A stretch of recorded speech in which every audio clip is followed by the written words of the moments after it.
Welcome to Back of the Rack with your host, Bendez, and your other host or co-host, Sondi. Real quick question, Sondi. Does co-host feel demeaning to you? Like, is that like, oh, I'm just like are you're the host with me, right? I don't know, bro. Because like, you know what I mean? I don't know. It feels straight to me. Okay. So like I'm the co-host, you're the co-host, we're both hosts. It's the same thing, right? Okay. Yeah, because I was thinking about that. Now, if you said like vice host, I'd be like, all right, bro. Secondary host, I'd be like, hold on now. What you talking about, bro? Because like, okay, I've always thought when someone says like co-creator, I'm always like, oh, he like... That's his man. He's not... Yeah, he's not like the main creator. He's the co-creator. You know what I mean? Yeah. I can feel you on that. Like, it does sound demeaning. Like in hindsight, like if like you were the co-inventor. Exactly. You're like, oh, you're not the inventor? Yeah. But I mean, it's straight. Because next week you'll be the co-host. That's how we do it. Yeah, we'll just go back and forth. People will be confused about it. Thank you guys for joining us on the 4th episode. Yeah. Right? I think. This is the 4th episode. We should make it the 7th just to throw them off. Actually, yeah, this is the 4th one. Okay, so you can catch us on YouTube for free, and most free feeds, or paid feeds like Spotify, the subscription-based ones. Anywhere where podcasts are, just search Back of the Rack. From what we found, it takes maybe a couple of days for the episode to go live, so this might not be live the same time it is on like YouTube, basically. So watch us on YouTube first. Yes, matters the most. You can see our beautiful faces if you're on YouTube.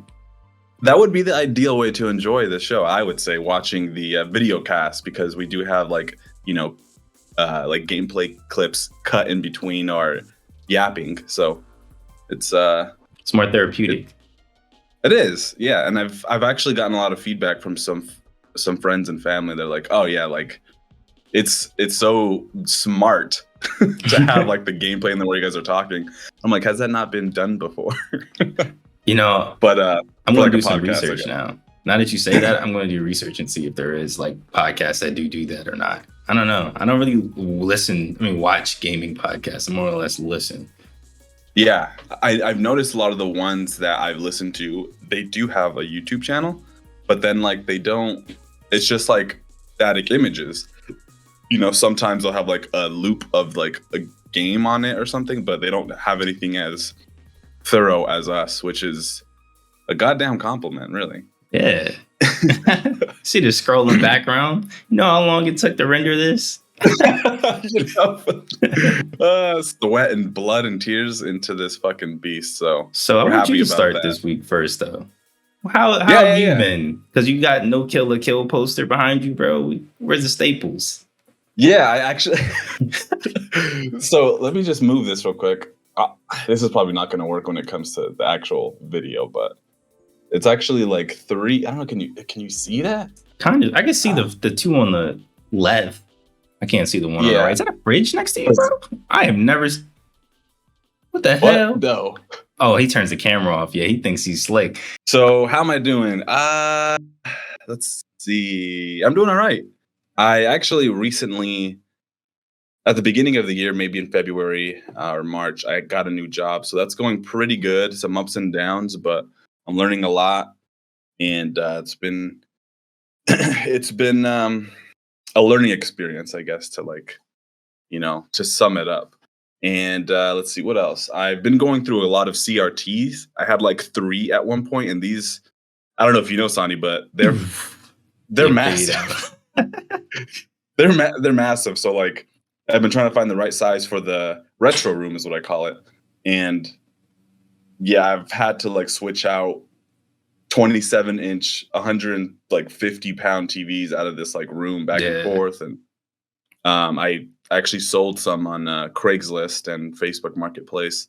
And it was, I actually have a little story to tell. So it was a 27-inch Sony CRT, and I was selling it for like $35 because I think I got it for free. I was trying to turn a profit because I'm slick like that. Right. So I have this guy hitting me up. He's like, "Hey, I'm interested." And I was like, "Okay, cool." So we meet up that day, and he pulls up, and it's like two little like kids. They're maybe like middle schoolers or something. I don't know. Maybe freshmen. They're definitely tiny. They feel a little frail. They feel frail. You felt them. Yeah, I'm like, dude, you can't pick this up. Yeah, exactly. That's kind of why I mentioned that, because they looked so like they couldn't lift this thing, and I was like, I think you guys might need my help, but they were so insistent, being young boys, like, nah, we got this, we got this. So they're like shaking, dude, like to pick this thing up, and I was like, I can help. And they're like, no, like so insistent on no. But anyways. Before that, they tested the TV, just to make sure it worked. And CRTs make a high-pitched sound when you turn them on. And it persists for a little bit. Like once you turn it on, it's like that high, pitch sound. And he was like, wait, does it always do that? And I'm like, have you ever bought a CRT, or have you ever had one? Oh, they were born in 2006. No. Yeah. Yeah, it was a trip. I was like, oh, right. He doesn't know. I'm like, no, yeah, they always do that. And his friend, who maybe like had read that he had done, he's like, yeah, no, that's what I was reading. And I was like, I'm like, damn, that's we're old. No. Yeah, I was like, oh, I feel so old, man. And I had to ask, I'm like, what are you using this for? Because I'm not going to sell it to you if you're going to fucking no. I'm going to destroy it. Yeah, I'm going to destroy it if you're going to use it for some corrupt shit. He said that he was going to do like video graphics or something on it, which I didn't really. I'm like, okay, I'm definitely old because I don't know what video. What the fuck would you do with a CRT video graphics? Yeah. So, anyways, long story short, they had difficulty carrying it to their car, and that was it. I just thought it was like an interesting little interaction between generations, almost. That's so cool. Yeah, that's kind of what I've been up to. I've been just trying to, keep my. Well, what have you been playing? Not this game. That's another thing that we should probably tell the audience, right? Yeah, we should tell them what we're playing. No, we're not. They're not until it's time. You'll listen to. So we won't tell them. We won't tell them the game that is coming up next, but I've been playing Dynasty Warriors 7. And that's not a game that we'll probably cover on here. Benevolence. But that's every game. You couldn't even fucking. Benevolence. And this is weird because I was just gonna bring up Samurai Warriors 5, but by the time this drops, comes out, we'll be finished with it. Yeah. we'll be fucking platinum trophies. Yeah. By the time this comes out, it'll probably be September.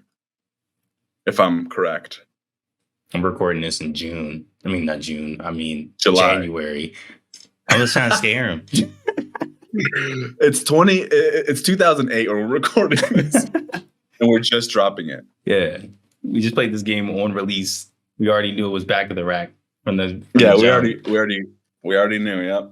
Sondi, how are you doing? I'm doing good. I also started a new job. Well, it's not a new job. It's a promotion. And I got more free time, which is clutch. I'm like down. I'm down the street now. And I have like a set schedule. I don't have to work like overtime and shit. I just work 9 to 5, come home, off on weekends. Nice. It's pretty chill. But it's funny enough, I've been like having withdrawals because I haven't been playing video games. I went on vacation. I came back. I didn't play anything during that whole time. I came back. My fucking dog ran away. Bullshit. I spent all day yesterday. Like I came home. They was like, yeah, bro. Like my brother, he's been staying with. He's like, yeah, I let your dog out, and she just ran. And I was like, what the fuck? So I come home. We looked around for like 5 hours for it. We put up. I can go grab the fucking poster. I have missing dog posters that I was stapling the fucking post and shit. Like, damn, my dog's gone. And then I just hear my neighbor screaming, and I look outside, and my dog just came back because she was swimming in the fucking river. She just was gone. That's why she didn't answer my calls, because she was in the river swimming for her fucking life. And so now she's gone. She went on a vacation, dude. She said, "You going on vacation? I'm going on vacation too." Yeah, like I'm trying to, I'm trying to fun in the sun. That's all my life's been. It's just Actually, relaxation. I think there's been a pretty big part of your life that's Has it been happened that long recently. since we've recorded? Yes, Jesus yes, dude. Christ. I think you owe it to our audience to let them know what exactly. I'm pregnant. We're pregnant. We're We're having a pregnant. back of the rack baby. We're having a baby. Nah. I am engaged. I'm putting the pressure on everybody. I'm at that age now to where everybody's gonna be was looking at me like, yo, when's the ring? And like I've had that shit for like a year. Like, gotta wait on it. I waited until she graduated college completely to did it. It was kind of nice. Her whole family was here. You know, they watched. I want to cry. I Also, cried. this is beautiful. This is the type of emotions I think that we should be able to express. I think it's masculine to cry for such a commitment. That you guys have been together for a while too, right? Since my senior year of high school. So yeah, we've been together for almost, what's that, 7 years? 6 years? It's too long. I can stop counting. Listen, I stopped counting after the first year. Congratulations, Thank Sondi. you. Congratulations. And I'm sure our audience is also thinking, fuck this nigga. Shouts out to Sean Johnson, because our PS1 extraordinaire, because the same like a week before I did proposed, I saw on his Twitter that he proposed, and I was like, what the fuck, bro? I can't post this shit on my Twitter now. I think I'm a fucking damn, you gonna think I'm dick riding. Yeah. That's what I would have thought. I mean, yeah. That's how I feel now with every proposal now. I'm like, bro, you just dick riding. You just did that because I did it. You don't really want to propose. Okay, so I think me and Sondi have been trying to find out what sort of content you guys might want to see in between these bigger podcasts, right? So this is the 4th episode, so it's likely we'll probably have some sort of like rhythm or flow or stream of some type of content in between. But this is the first episode, I think, where we've mentioned this. So it would be nice to have you guys sort of, maybe put in the comments like what you guys might want to see, or if you guys like what we have been doing up to this point, because in a sense we are talking to the past. We are like 6 episodes behind talking to everybody. Yeah. Yeah. So it's kind of weird, but I think we want that feedback in the comments. If you guys want us to do like a let's play or stream of the game that we're talking about in between or after or something, I don't know. We'll figure something out. Yes. Yes. ASMRs. Or we could react to whatever other else that there's a bunch of like things that we could watch. The E3 one was really fun. That was an enjoyable night. That was super fun. Honestly, that was more for us than for anything else. than anything. We really just wanted to do that. That shit was fun. Yeah, that was fun. We should just do that, honestly, and that's probably where we're maybe at our best. Everyone just do E3. Yeah, exactly. Every E3. Next, I actually have a couple questions for you lined up here before we get into this week's or this month's game. Actually, it's only one question. Okay, I was scared. I was thinking there's Law and Order. I was like, I ain't do nothing. Yeah. I want my lawyer. Where were you? Okay, on the night of top 3 games that have shaped your taste. Off top, don't think too hard about it, but think about the things that you like in games and where you think those preferences started or were shaped from. Top 3 games that have shaped my personality as a kid. Easy, quick, boom. Sonic Adventure 2 has always been, that's my favorite game of all time. This is the game I put the most time in. I just fuck with it like heavy. Dynasty Warriors. No, correction. Samurai Warriors 2. I'd say that. Because listen, bro, we're a Koei podcast, okay? Not sponsored, but please sponsor us. Please. The Koei cast. We're the Koei cast. Please. But Samurai Warriors 2. I used to play Samurai Warriors 2 Empires and just make characters and just make dumbass scenarios in my head and like fake rivalries and shit with like generic officers for no fucking reason. And then definitely the last one would be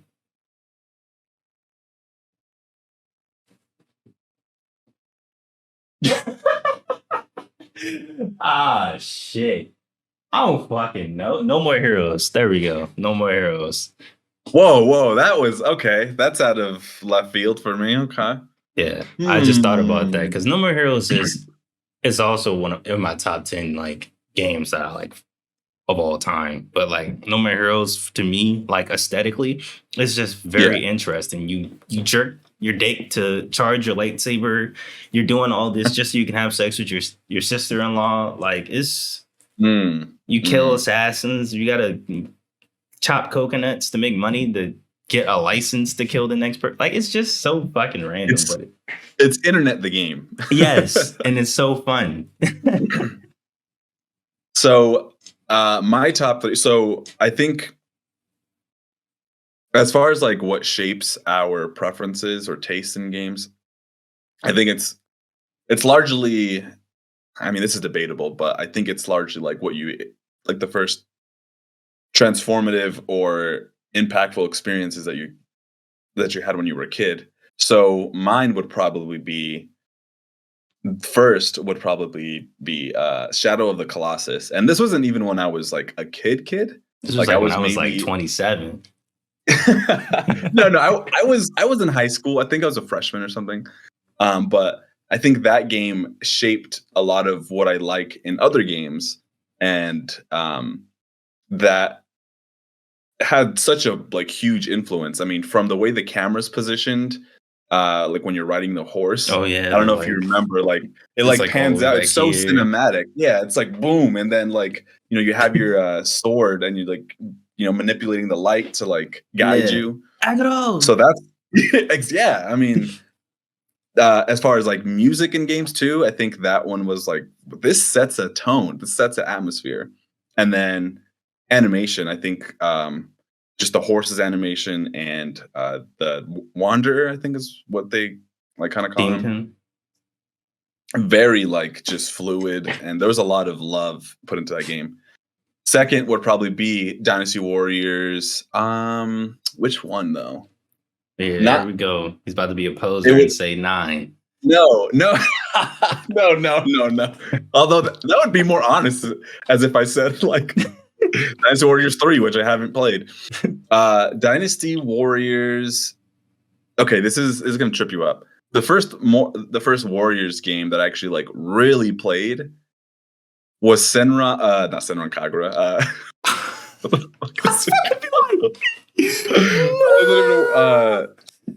Sengoku Basara Samurai Warriors or Samurai Heroes or something like that. Was it on the Wii or was it on PS3? That was on PS3. Yeah. Like that sort of that whole like gameplay style and everything, I kind of delve into it more in that game, and then from there I started playing games like Dynasty Warriors 7, which I had already played a bunch of times, and then any other game that was like that, like Warriors, Legends of Troy Warriors or something like that. So there was a lot of things like that where I was like, oh, I like this gameplay style. Like I like just being this powerhouse and then just mowing through enemies. And like, like that definitely shaped my taste for certain games, action games. And then the third one, oh shit, this is actually pretty hard, huh? So yeah, you putting the gun in my head. Now I have to look around. DJ here. I would have to say Parasite Eve 3rd birthday on the PSP. You might be on your own with that one, bro. I'm not gonna. Yeah, you're on your own with that. Yeah, I'm on my own for sure. But okay, again, this was I played. So there's a point when we were young where we didn't have a filter, point of reference, or filter to be like, oh, this game's good, this game's bad. I didn't know Parasite Eve 3rd birthday was the third game in anything. I didn't know it was a series. I didn't know there was an established like this is what the game should be. And I do think that a lot of games suffer from, like, um, it's in this series and it's the worst in this series because it's not like the other games in that That were series. You critically know what I mean? acclaimed and 20 years old at that time. Yeah. Yeah. So, and maybe if Parasite Eve Third Birthday, I think it's just called Third Birthday. I think if it was maybe a standalone thing, it wouldn't be judged the way it is. But um, the game is like weirdly Japanese, and I think that's where I get like my love for like just weird Japanese shit. Just jank. Yeah, I'm just like, what the fuck is this? Like, it's so. You know what? I can't. I don't want to spoil it for the next. It reminds me of the next day. It reminds Oh, me actually, of wait, hold on. I think No, we've, no, I actually, think I think we've already yeah, said yeah, what it yeah, is. I'm pretty sure we yeah. said what it is. It's We had a whole it reminds section me. about it last episode. Yeah. Okay. So the last episode will be episode 3, and episode 3 we cover Crimson Sea. Crimson Sea. So it's a lot like Crimson Sea in many ways. Yeah. But those are the top 3. I thought you were gonna say Jet Set Radio. See, it's crazy is Jet Set Radio. I didn't play that until out of high school. I played that when I want to say like right after I graduated high school because I had no internet and I just downloaded a bunch of my like Steam games, like preemptively knowing I wasn't going to have any internet, and that was one of them. And then I played it, and it's just like Sonic Adventure now, where it's like it's time for the yearly playthrough. Let's go through it. Okay. Yeah. And when did you first play Sonic Adventure? That was one of the first games I got on my GameCube. So yeah, I was since a youngin. So it had to be like 5, 6, whenever it like first came out. I'm just gonna correct myself real quick. Mystic Heroes was probably the first Koei title that wasn't Dynasty Warriors that I like delved into, and I was like, "This is cool." You know what's crazy? So I just found out so, Mystic Heroes is the second game, or like the third game in the franchise. I'm guessing that's the only one that was released in Yeah, well, yeah, the US. of course. Fuck man. Oh, wait, come on. Yeah, it was actually a tactical game, like a Final Fantasy Tactics like SRPG, and then that was the only game, and they were like, "Nah, let's make it a Warriors game." Interesting enough. Enough of the fun facts. Okay, if you guys didn't know, this is a Back of the Rack podcast, meaning we talk about games that have fell to the wayside. Now that we have our little banter bullshit and have gone through that. I do like the question that you asked, though, because I feel like today's episode does delve into, I would have like that filter of like, it does. As an adult, having this filter jades your perception of like gaming a lot. And this game that we're going to talk about today is very in that exact like epitome of it. Yeah. I would that's sort of why I asked it, because it has somewhat to do with this game. That game being Spectrobes Origins. The galaxy's darkest threat has descended upon us. Now you must meet the challenge.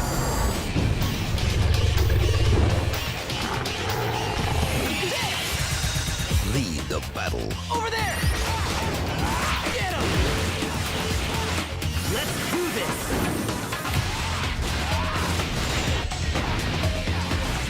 Now! Okay, let's go! Come back! Now, go! Unearth the power. Looks like a faucet.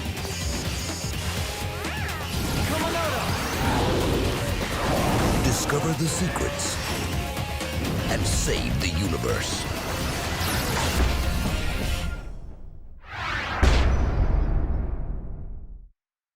So Spectrobes Origins was a pick. I think you picked this, wasn't it?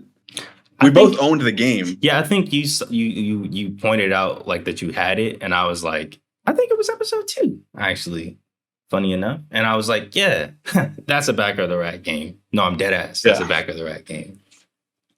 So let's start off real quick with how we always start this thing off. Where did we first hear about this game, see it, and why why it's our pick. Because for me, I remember seeing this game everywhere. This is like one of those games that like It's it was always super advertised cheap. heavily. Yeah, always advertised. And I think when it was like big, I didn't have a Wii. So like when this game came out, I was like, okay, whatever. Or a DS, because this is the second or third title yeah. in that series. So yeah, I would always, and over the years, I just saw it everywhere, and it was always dirt cheap. And I'm like, oh, what is this? You know? So I just never had any experience with it when I was like younger, except for the fact that it was everywhere, and no one talked about it. But I mean, that I knew. So Yeah, what about put you on game a little bit. Spectrobes is it's the dual masters to Yu-Gi-Oh! I like to say, because nobody fucking like there's a lot of card games, and Yu-Gi-Oh! Is the main one from Japan that everybody likes. Just like Pokemon is the main monster collection game that everybody likes. And then Digimon is like your edgy, that's my Magic the Gathering. Like, you know it. It's a little more in depth, and it's actually better, but Pokemon is more popular. And then there's this game. This is the Naruto card game, trading card game equivalent of monster collecting games, aka it has a lot of potential, and the rule set is cool, but then it just never folded off. It's actually Disney's. It's created by Disney, and it's actually the only Disney IP that was created first as a video game. Out of everything that Disney's ever made, it's the only one that was made first to be a video game as a video game series, only for a video game series. They get webcomics and spinoffs and stuff like that, but we don't talk about that because 3 games in, we got this game that's released in, as I go to my notes really, really fast, so I can get the exact release date for you guys. It was 2009. Yeah, so it was not, I mean, 11 years ago, 12 years ago? I can't do math right now, I'm sorry. It's been a minute. So, yeah, it's exactly, it's been a minute. Yeah. And so this game, or this series has actually, like, floundered in its attempt to, like, be more known. And I want to say that the first 2 did really well on the DS, and that's sort of why we see this Wii version, because I think they sold collectively like 1 million units from what I was reading. Yes. So they kind of had the confidence to be like, all right, well, let's fucking step our game up here. Console game now. Let's 3D world and it only took Nintendo 11 more years to do the same thing with their series. So yeah, it was originally made by Jupiter. That was like their main stick on like the DS, was that essentially Spectrobes, what you do is you have dinosaurs that you excavate and reanimate like Jurassic Park.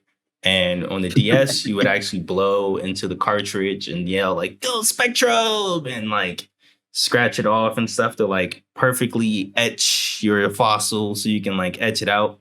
And they decided like that was the very first thing they did when they created this game. But it was actually made by a completely different developer, Ginky, which was came into prominence making Jade Cocoon, which is another monster collecting game on the PlayStation 1. And after that, they started making Kengo, which is like some random samurai fighting game that never really gets ported out here. And most of what they did other than Kengo is racing games. And this is like one of the last games they made. It's like a lot of the developers were from a racing background. What was the series called? I wrote it down, but it was like an arcade racer. Like a specific It was called Wangan Midnight Maximum Tune. So they did like 5 of those. So it was sort of an interesting choice to have them do this. But did you already say like where you had heard about this game, or did this is one of my back of the rack titles. I didn't play this specific one, but I did play the 2 on DS. I didn't play them to completion, but I do have context a little bit for it.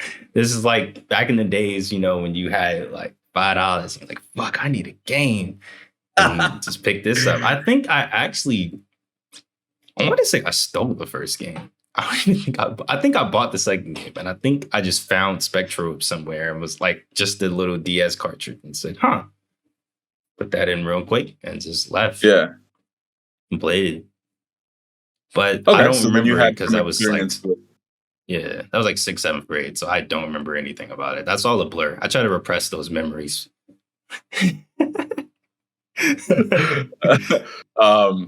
Okay, yeah, so you had some experience with the series on the DS, which I thought this was the first.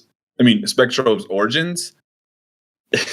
There's two ways you could read that. It's like, oh, this is the first in the series, Or you this know? is the prequel. Or it's the prequel, because Origins almost denotes like, okay, this is also like there's already an established series, and Origins denotes that this is probably a prequel or something, Yeah, right? but this is actually the end of a trilogy.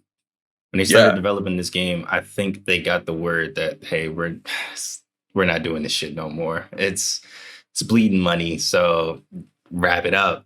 And they just wrapped up all the story threads and the plots, because each game added like a consecutive story and everything like that. And they just wrapped the whole thing up, brought back a bunch of fan favorite Spectros from both games and a couple new ones, and then just that's it. It's pretty interesting. It's a lot of background shit that I was not hip on, that like I didn't know that this game really had. Like there's like codes that was given out during like webcomics, and like I don't know if you remember, like back in the day, like in America, for Shonen Jump, we would get the big ass like Shonen Jumps every month. That would be like this fucking thick. The thick boys? Yeah, the thick boys. This had like codes in those Shonen Jumps to unlock Spectrobes, like in like special skin to cut like golden. I forgot the Pikachu equivalent. Come out yet? I forgot his name. I would just stop. Let's just stop right now. Right. I'm not going to know the name of any of these fucking Spectrobes. It's been 2 months since I played this game. God damn it. Actually, that's an interesting thing.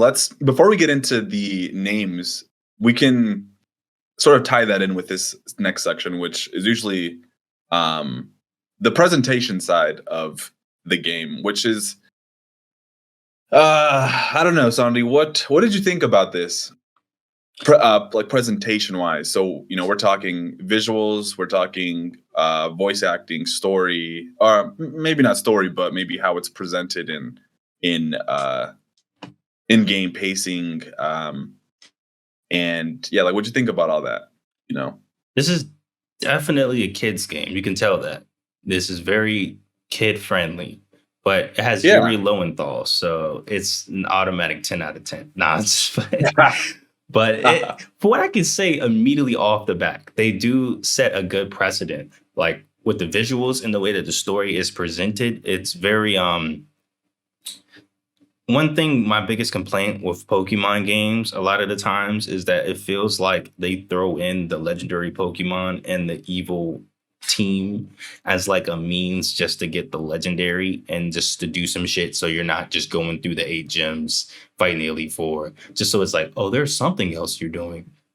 This game, I like that there's no gyms, there's no extra shit, there's no contest, there isn't even other people with Spectrobes. It's just you two, and you guys do your thing, and you're trying to stop the malicious force. It's very I almost called them Menace. Oh Lord, last episode. Crimson Sea. Okay. For anybody who doesn't know, Yuri Lowenthal is a recurring and constant voice actor. He's in everything. Every media, as far as popular culture. I mean, if you want to list off some, because I can't think of any. He's Ben 10. He's the main character of this game. He's Spider-Man now. He's Sasuke. He's 2 people from Persona. He's the main character from Persona 3, and what's the dude from Persona 4 with the knives? I forgot his name. Oh Lord. But yeah, he's both of them. He's fucking I can go on forever, bro. He's Spider-Man. The Spider-Man in the latest Spider-Man. Yeah. So yeah, and his voice is very recognizable, and it doesn't really shift. So his voice is very like, oh, I know who this is. He's actually in Dynasty Warrior 7. Yeah, I forgot who he voices. Sensei. Yeah. I forgot Yes. who he was in there because I remember. I think I played Dynasty Warriors 7 and said, "Wait a minute." Can't Yeah, escape. and for some reason it doesn't match. Since I don't know, like to me, it doesn't match him. But like he's everywhere. So, as far as like the presentation aspect of it, you mentioned that with Pokemon, well, that this was sort of like the not budget version of Pokemon because it's I mean, they did when they did come up with the idea of this game. They did say we want to make a Pokemon killer, verbatim. yeah. So in exactly. interviews. So like they were trying to throw. I mean, there's money behind this. So the presentation on Spectrobes Origins, because I haven't played the DS games, is I would say pretty top notch. It's Like really it looks good. good. Didn't expect it. Yeah. Like there was. I mean, the first scene is the two main characters, Rollin and what's the chick's name? Raina or something. Yeah. Rollin and Raina. Yeah, so they're like very expressive and like it almost feels like a Pixar animation. There is like, a lot of animation. It's not a lot of like, how video games are like, what? What are you doing? Oh man. Like it's a lot of extra like Disney expressiveness. Yeah. Like you can feel the breath in the characters. Yeah. And there's like a softness to them too. I have like in my notes that I really like noticed that there were like kid-friendly designs and there was like a sort of like softness or there's just like a very friendly looking aspect to them. Like they look like kids characters, like in a Saturday morning cartoon show. Yeah, like it's a kids they just look WB very, cartoon.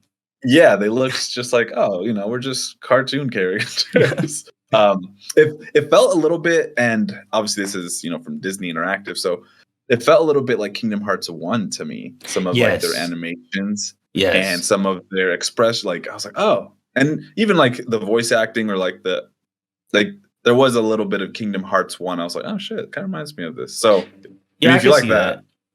Because Kingdom Hearts does have a very annoying problem of like they've fought like world destroyers and enders, and then they just sit in a spaceship and go, so what now? What do we do? Yeah. What's going on? Yeah, you're gonna get a lot of that. Yeah, you're gonna get a lot of just watching a cutscene that points the camera towards where you need to go to gameplay text boxes saying you need to go this way. It's a lot of that. I do say that environmental wise, just before we break down more on the main stars of the game, environmental wise, it's very uninspiring to me, honestly. It's very means to meet the ends. It's like each planet, to break it down, there's 5 planets because there's 5 elements, of course. Well, 6 technically, if counting the final planet. There's 6 planets, and they each go over a different one of the elements. Because instead of like Pokemon, where there's fire, water, dragon, all that stuff, there's fire, water, dragon. I mean, what the fuck? Fire, water, earth, sky, grass. Yeah, because I know it's ground, sky, fire, water, grass. Yeah. It's just those 5. Yeah. And a secret 6 element of just ultimate. But that's for it's all of them combined. Yeah, pretty literally. So yeah, I actually would agree with you that the environments were very, and this could be due to like the Wii's limited capability for creating like an open world sort of feel, but there's 2 aspects to like the planets that I thought were good and bad. And the first is that the planets felt and looked like they would be big. Like once you go to that first planet, it sort of feels like you're like, wow, this is going to be a big thing. The first one is pretty big. Yeah, when you explore it. And it has so it sets the tone, and you have like multiple sections that are cut by like a loading screen. So it's not like all one fluid world. It's just sections. But then you go to the next planet, and it's just tiny 3 sections. Yeah, it's tiny, and it's a jungle, and you like kind of expect. I expected, like when I got there, I was like, okay. I don't know. It's going to be a big one, and I like you go to the village and it's a beautiful looking village, like there's a lot of greens and purples, and it's just a jungle and stuff, and you're going through, and then you're kind of done. There's like a temple, and there's like small sections, but the whole planet doesn't. That whole level doesn't take you more than an hour and a half. I would finish which a planet a day. I would sit down for like an hour or two playing and finish the whole planet in like one sitting and just go cool. Like it was very because it gets to a point, except for one planet, like the desert planet is more open than a lot. But that's only because you get special powers at that time. But the rest of them are very like just keep walking and you'll eventually get to the boss that you got to fight here. It's not a lot of.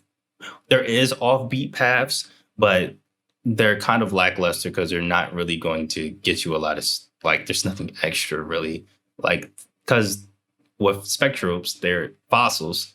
So what you have with you is when you're exploring the world, you have this little baby Spectrobe that's the one that searches for you. And this was always the part that I didn't like about the game, but it made sense with the Wii remote. But it fucking hurts your wrist. Like you just see when you're walking like these little swigglies on the ground. And if it's a pink one, it's a random encounter. And if it's a white one, it's an item, but you don't know what item it is. It's random. So it could be a level up item. It could be some health pickup, or it could be a whole fucking Spectro. And you just got to just wiggle at everything. And it's very annoying. Yeah. And we'll talk more about that aspect of the gameplay. And we can compare it to Pokemon because I feel like that'd probably be a better way to describe it. But you have for the presentation that you thought the child forms and most of the Spectrobes were ugly. See, okay. When I wrote this was before I beat the game. So there's each Spectrobe has 3 evolutions. You have your baby form, which is like, your chibi form. Them shits are ugly. Like there's one that's just fucking shoes. It's just a pair of shoes. Like it's so fucking weird. And then sometimes you'll have one that's really cool when it like there was one that was a turtle and I was like, oh, this shit is so fucking cool. And then oh my god, yes, he's so cool, yeah. And then he turns into like a what is it, like a thing, and he just like and he's slow as shit, and he's just like an ugly ass turtle. And then you evolve him again, and he's even uglier. Because there's 3 evolutions. There's one, and then there's a middle, and then there's a super. And most of the time, as there should be, yeah. Yeah, this because it's almost like adult. Yeah. I looked up some, and I was like, oh, these are definitely cooler than the other ones. But I mean, it gives you something to work towards, and a la Pokemon, you kind of expect that the maturation of the creature would be like the coolest in its end form, Right. So, they definitely took after like Digimon and Pokemon where it's like, okay, obviously the last evolution needs to fucking hit, like it needs to be good. And there's actually an evolution as well too. There was one I found. I was fucking around with the codes.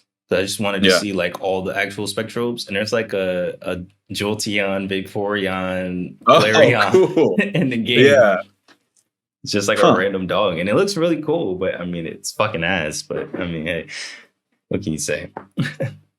yeah, that's true. I mean, when it comes, so this is interesting. Like, have you ever thought of what the world would be like without Pokemon? Imagine a world where Spectrobes took over, and Pokemon came out, and they're like, "This is the Spectrobes clone." Because I think this is an interesting part of the presentation, or maybe of just design, when it comes to things that are in like a similar genre or similar like, monster collecting stuff. Because it's like we have, I mean, I think just as people, like we're always comparing to the past, or like. We always have a point of reference for a lot of things. And so I look at some of these designs for it, and I'm like, they're cool, but like at the same time, like they are really like they're just not like Pokemon, especially like the first 3 generations nailed something down about like they have like some sort of philosophy. Yeah, like they felt like they could be real animals. Like yeah, they felt like they were real, but also like stylized in a way. And I mean, like I'm saying, I feel like they had like a rule like with the team where it's like, okay, it has to be, you know, it can't just be whatever. It has to sort of be in this like set of rules. And I feel like with Spectrobes, the team was like, oh yeah, go wild. We could have like a dog, and then we can have a pair of shoes, and then we could have a Fucking pair of car. shoes. Like, Oh yeah, there one's was like one that was a little, like, car. yeah, we could have a car, and then like Fucking there's like, Kirby wheel. yeah, and like, yeah, I don't know. So I feel you. that I do know that they made them like I was reading something about like they were designed really they were actually designed behind like Japanese like myths and like ancient legends and stuff like that, a lot of them. So like they have like there's one that's like a fucking pit bull or something like that, and then it has like scrolls on its side, and then when it evolves it becomes like a I forgot the name of the house, but like the ancient, like the traditional Japanese houses with like the scrolls and the taiko drums on the side and stuff like that. Like it's a lot of cool stuff like that. But in hindsight, it's not consistent. yeah, it's not consistent. I guess because I guess they can give them the benefit of the doubt, quote unquote, because they're supposed to be fossils, so they're not from this time period. They're not, you know what I mean? So they can. Yeah, they're ancient, right? Yeah. And that's an aspect of the game that I think was or is different than like Digimon or Pokemon, where it's like not anybody can have a Pokemon or a Digimon, or I'm sorry, not anybody can have a Spectrobe like in Digimon or Pokemon. There's a very specific finite amount of people. Yeah, it's a Spectro master, and these Spectrobes are in the wild. They're like doing their own thing. Like it's a fossil, and then you have to like, you know, excavate it and then train it. You're the only one that can do it. You and your partner, Ralin or Reina. Is it Reina? I feel like that's Yelena. Oh, I hope they would have the Yolanda. Her name Yolanda from here on out.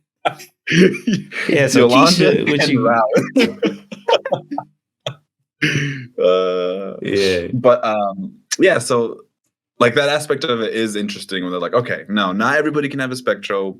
It's not like Pokemon. Only one person can, and they have to go like excavate them, and it's more of a like you're an archaeologist type thing, or like that was like the influence, and you're the only one that can raise them because you're the chosen one essentially.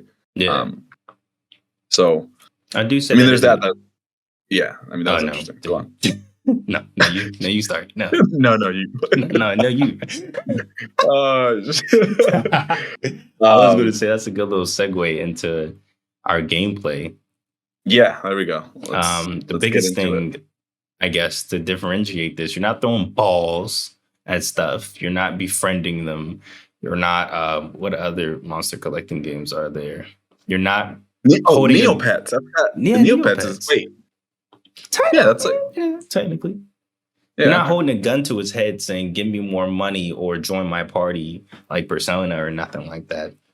It's you like we said, you find these fossils, these fucking cubes, they're the same cube, and you got to go back to your ship, and literally there's a whole mini game. It's kind of like Trauma Center. You have a bunch of tools and you get rewarded based on how efficient you like clean the fossil, excavate the fossil without harming the fossil, and how fast you do it.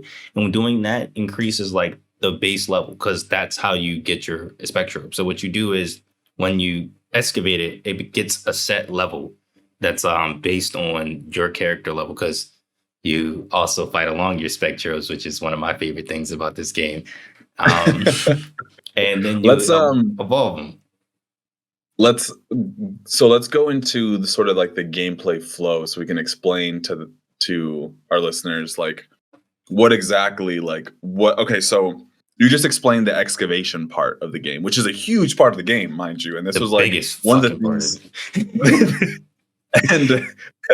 and we have criticisms of that for sure. But let's talk about like the game loop or game flow. So first, you get to a planet. Right. We won't talk about the story. Yeah. Well, yeah. First, you get to a planet, and then you figure out exactly what you need to do. You're usually there with like a set of Spectrobes that should counter the planet's element. Is that fair to say? Yeah, they'll go to a grass planet and there'll be all grass spectrobes there. Well, Yeah, I think I forgot what the somewhat. It's like it's a mix, right? Yeah, I forgot what the fuck the villains are. Crawl. That's what they call it. The crawl. The Yeah, crawl is menace. Right. they'll have not the minutes.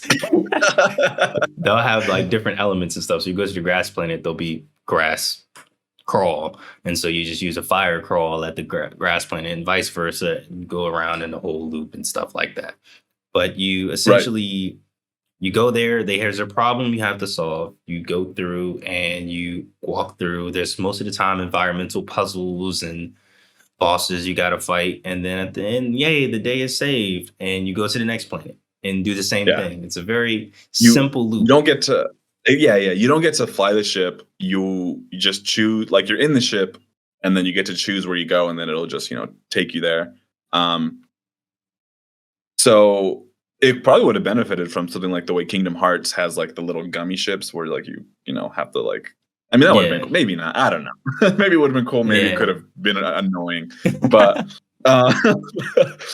so yeah, that's sort of like the game flow. You get to a planet, you figure out more parts of the story, and then you chase that objective. There are no shops, from what I've understood. Right? There is none. There is no shops. Yeah, so there's no shopping They- around town. They psych you out twice with like a blacksmith and like an actual bar like shop, and I was like, yo, there's a fucking shop. There's not a shop. Which is weird for a game that's an RPG. You would think there's something like that, but yeah, there's no shop, and it sort of makes me realize how much I like that aspect of games or of just RPGs in general, because this is an action RPG. Yeah. And like, yeah, I don't know, like I like going to the shop, seeing what they have, Seeing checking some out new the stuff and weapons. going, whoa, okay. Yeah, Upgrade. exactly. Yeah, they don't have any of that, which I think was made some of the villages feel a little bit vapid or like barren or not as lively because there's no economy. They there's do no, have like- banter. Like you can talk to people, but like Yeah. there's no real like they do give you like certain things, like they give you hints to like where to find certain spectrobes and stuff like that. But like they don't really give you like side quests or anything like that. Yeah, there are no side quests. That's another interesting thing. But yeah, so that's kind of the game flow. You get to the village, do your thing, talk to whoever you need to, and then go off. It's deceptively linear. Like it's really just straightforward. Like there's not a lot of exploration. I don't know. I spent 20 hours and didn't beat the game. Sondi spent that amount of time and beat the game. So I don't know what I was doing. I think I don't know. Like He was I did excavating fight too a much, lot. bro. That's all. That's your problem. Okay. Yeah. So I think we probably played this like very differently though. I think We that might be did. the case. I did. I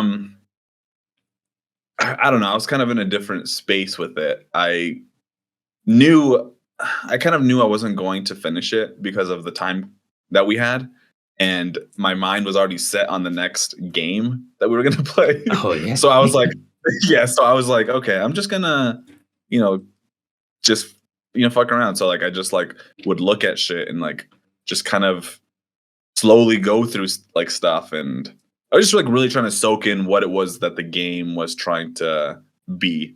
And that took me 20 hours, and I didn't beat it. Anyways, I really fucked with this game. Like I thoroughly enjoyed this game as like a guilty pleasure. But what I did was like we were saying earlier was that the older me knows how to play this game.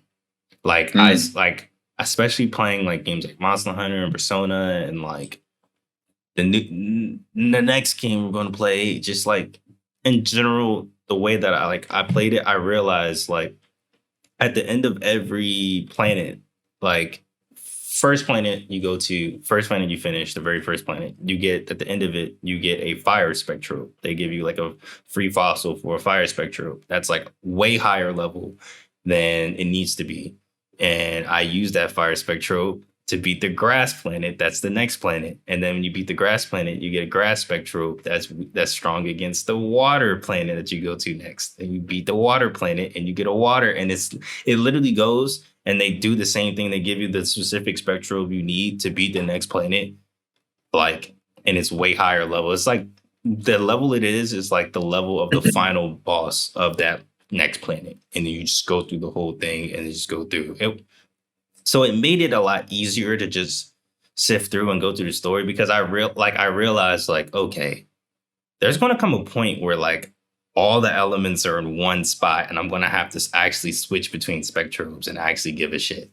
And it was, I was right. It was the final fucking planet. And oh my God, I was not prepared for that. I do say it gets. What did you think?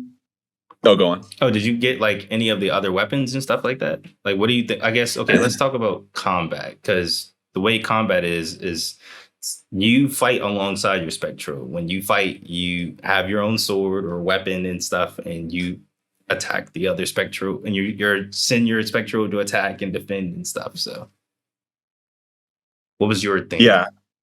So as far as combat goes, well, okay, so Sondi beat the game and he was able to go through everything, right? I just kind of, fucked around. So I didn't get to experience maybe a good 40% of the rest of the game, but I think I got like a good chunk of it. I got a couple of weapons. I got a shield. I got a spear. I got a hammer. So the way I guess it works, which Sondi was describing, was you have one button to attack. You're like, well, I guess you get to choose between Rallin and Yolanda. And and basically, you can attack just smashing the A button, and your character will do their thing. And then you fling the Wiimote and your Spectral will come out. So you're constantly like smashing A and then flinging this thing. It's a whole fucking it's rhythm. Like a rhythm where you're just like which was like the Wii's thing. Obviously, I don't know how much we can fault it for that. I think it could have used controller support, but it could have just been a beef to send the Spectro.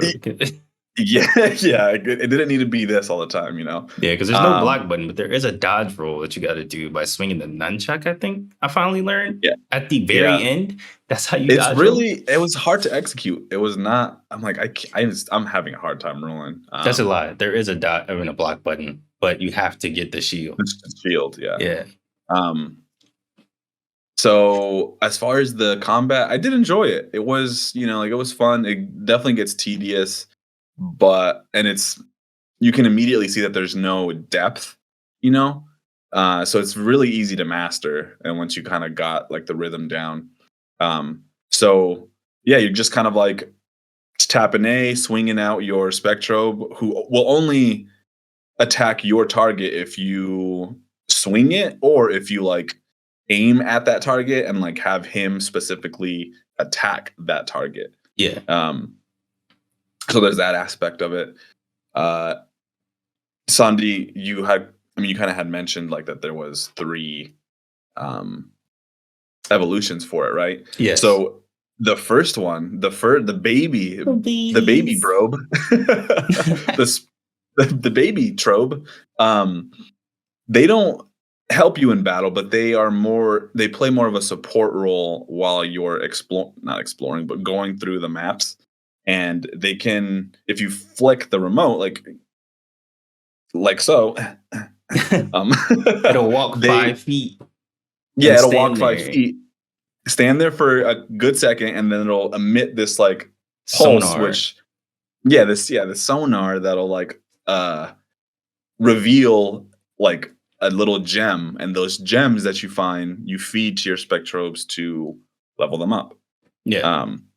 And that's kind of it. Oh, yeah. You can find like health pickups, but you're constantly sending it out, and it's making this noise all the time on the Wii remote. And then it's the most infuriating noise in the world. And they all sound the same.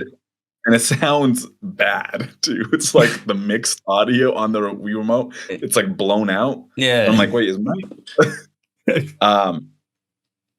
So there's that, and that's fun. And I think that aspect of it, like you were saying, it really makes me think like this was made for kids for sure. Yeah. Like when I was playing it, like my girlfriend walked on me a couple times, and she would watch me play it. And when you're excavating,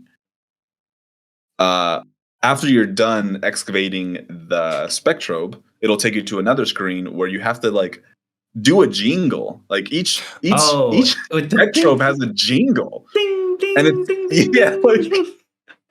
and it's not Hated that even. shit. It doesn't make any sense in I game don't know story why wise. that.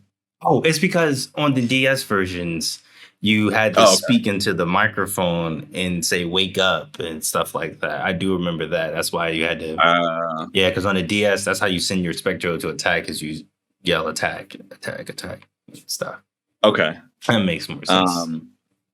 Yeah, so you have to. There's notes on the screen, and in order to finalize your awakening of the excavated fossil, you have to like just do this pattern. It's like a usually like 5-note jingle, and you like swing the nunchuck and then the Wiimote, to the beat, and it feels very, very adolescent. Like it feels like it's for kids. Yeah. And you do.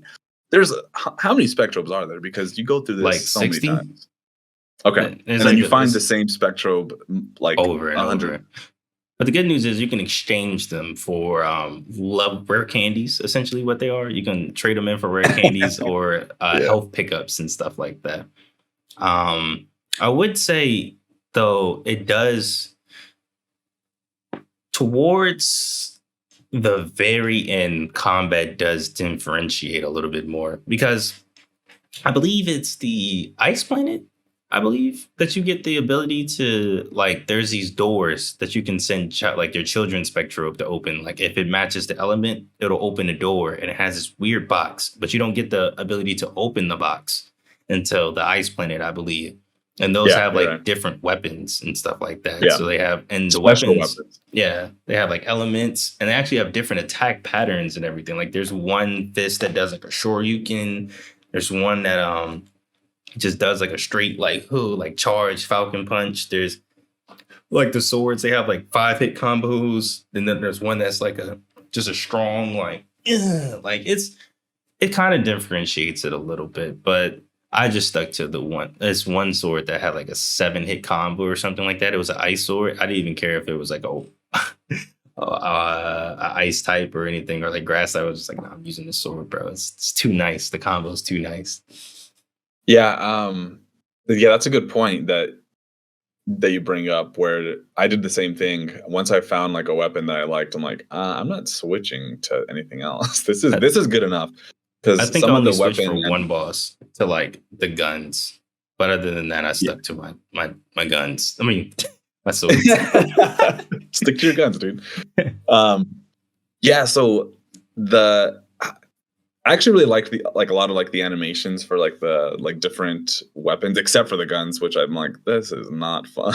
Yeah, you're basically just tapping A, and you just like they're weak. But yeah, you get like I think I got like a giant hammer and a spear, and they all like sort of change your combo with your Spectrobe. Your Spectrobe might pull off a different move just depending on the Spectrobe. So you can find like there's variation in that you can sort of explore which style or which weapon and Spectrobe fits your play style. So figuring that out could be fun, but it's a lot of trial and error. And if you get caught with the wrong mix of things, you will get clapped. Yeah, you'll get clapped real quick. I do say my only complaint is that it gets like there's like special like Z moves you can do with your Spectrobes that you get, I think, at like level 15. And then there's also a passive ability that you get at a certain point. And those passive abilities, like there was like an octopus that had like big ass fucking arms and like wait, hold on. Explain the Z move. Explain all that goes into that because so you gotta fucking you gotta explain it. Hold your fucking remote. I'm just gonna use my PlayStation and Xbox controller. You gotta hold the like this to activate them. After like I think you gotta hold both triggers and then like hold it. Yeah, and then you gotta you gotta charge it up and it every time. And this is like your Muso attack. This is a Koei cap. Remember? You have to do this every fucking time. And sometimes it fucking misses. Sometimes your Spectrobe is like, I'm gonna sit back here and I'm gonna. Yeah, you can't. There's not of actually. That's a good part of the gameplay and combat that I want to talk about. is that there's not a lot of. It feels like there's not a lot of control sometimes with your Spectrobe. Like the AI like it's just you're Sometimes kind of they'll just do stupid shit and you just get stuck. yeah, like like when it comes to aiming, like it's kind of up to the AI and where it's at, and it's kind of hard to figure out like, okay, where's this gonna aim? What's the reach of this attack and stuff like that. So it can be a little bit tricky. But I mean, I guess with time you could probably, compensate, I guess, in some way for that kind of stuff. But yeah. So go on. So okay, so that was the Z attack, which is which is embarrassing to do it in front of my girlfriend. I'm just like, hey babe, what's going on? She was like, oh my god. I'm like, this is the game, okay? Don't mind I have to yeah. So you were going to talk about the passives. Yeah, so they get passives pretty late in their like level system. And there's one I had that was like an octopus, and it would anytime me or my Spectrobe did damage, it would heal you. Or there was one that like increased physical damage only for me, like when I had them equipped. Or like there's another one that made me like immune to like ice damage and stuff like that. And I was like, yo, where the fuck was this? Like, it came really clutch. Like, in the end, I was actually having to like switch, like not even using like the Spectrobe to like fight, being like, okay, I just need him so I can boost up my own power so I can kill this thing real quick and switch back. Like, it doesn't really feel like you're obligated, even with the child Spectrobes. I had one Spectrobe, like my 3 Spectrobes from like when we first started the game, children's Spectrobes, and I never switched them. Like, they were just my thing. There's really not an incentive to switch because one, it's really long. Like, there's like a visible loading screen from switching Spectrobes. Like, the game literally stops, pulls out your Spectrobe, loads in the other Spectrobe. So you can't like do no Marvel versus Capcom shit and like attack combo your Spectrobe and then switch to a new Spectrobe and combo and continue or nothing like that. You can't do that. That's out of the fucking question. Yeah, that would have been nice for like to pull off some like devastating combos, but yeah, you can't do that. Yeah. There is I'm really angry at you because you stopped playing like right before like this one thing, and you kept saying it and it kept fucking making me mad. Okay, just so everybody knows, when we started this game, I was like, okay, you better be able to ride a goddamn Spectrobe. I love that shit. I love writing things in games. That sounded like it was going to be an inappropriate comment. I like just being on creatures like is so cool. Like, I just love that aspect of games. I don't know why, like horses or rapid in Horizon Zero Dawn, when you got to like ride the dinosaur robots. Yeah, that blew me. I was like, yes. Like, I love horses, so I like ride it. Like, it's just cool to me. I don't know why, it's weird. But anyways, I was like, come on, some of these Spectrobes are so cool. You better be able to like hop on them and like, because there's no sprint when you're like going around some of these landscapes. And some of them are pretty big when you like are walking through, and it's kind of like, oh, all right, man, like, come on. Yeah, yeah, exactly. You have this like, you have like this dog-like creature, and you can't ride it. I'm like, oh, come on, please tell me that at some point you can ride it. I didn't get that far. So apparently, you can ride them? Listen, it was the best payoff ever, bro. So like, mind you, by the time you get to the desert planet, you're already like 4 planets in, and you're like, oh, I'm done. And then the desert is the biggest map in the entire game. It's fucking huge. Like, I actually timed it. Like, even riding the Spectrobe, it takes at least like 2-3 minutes to get to like from one side to the other. Shit is crazy. It's so huge.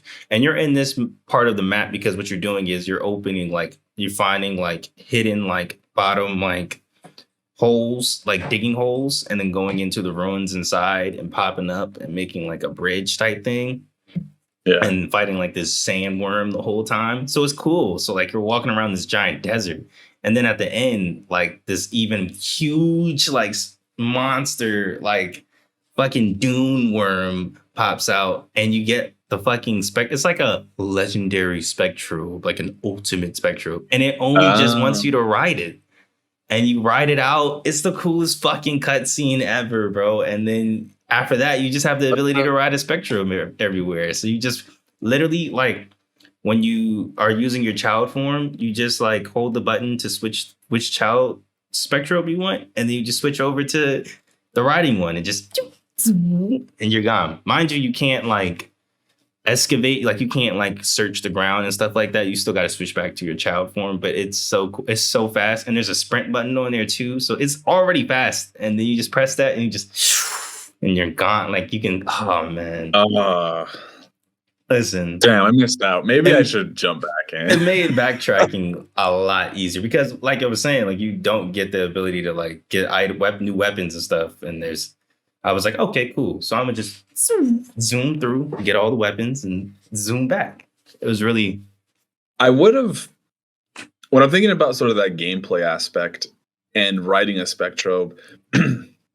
So to sort of like level up your Spectrobes, there's this portion on your ship that you can enter, or I guess you can also enter it through like the save point, but it's like it's an incubator, and it's sort of where you do like the excavation, and also there's like a training room, training room or something, and it's basically where you house all your extra Spectrobes or some that you assign to that like room, and it's like this a beach essentially like in cyberspace, and they're just all like kind of hanging around like very like Pokemon Stadium type shit, or Pokemon Snap, kind of stuff, and they're just doing their thing, and you can like pet them kind of and leave like you can a long trail of the fucking and rare candies. I sort of felt like it was a missed opportunity to not be able to build like some real relationship with them, They do like, feel very stoic. Like I don't feel any connection to any of this. There was one Spectrum I feel a connection to. It was like a tiki chicken, and it like attacked. It was like like it was really cool. I fucked with him.